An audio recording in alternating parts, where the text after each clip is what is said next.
Sanjay from Plano has a question about a moldy mess. Well, he had it tested. Sanjay writes, the mold was found on a swab test on the AC handler, and he got this report, which looks like nothing but Swahili to me. I have no idea what any of this means. He wants to know, how serious is this issue, and is something does he have to change the AC, or can he just wipe it up, or what? Clean it up.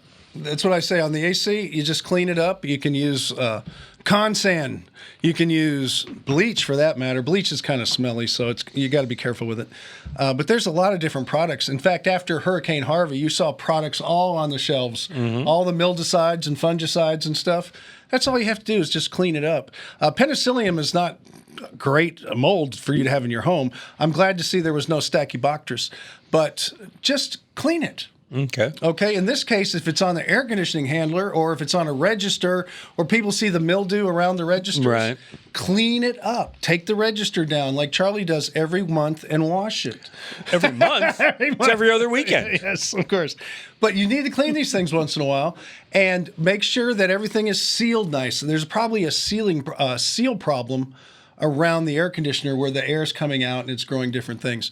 But as far as that being serious to your health, no, if you clean it up. There you go. You want to clean up other problems around the house? Need help with them? Call Charlie. And I'll tell you to visit HomeShowRadio.com and click on that Ask Tom form. Fill it out. We'll take it and answer it either in another one of these daily Ask Tom videos, our weekly Facebook Live, or Sunday morning on Early Edition.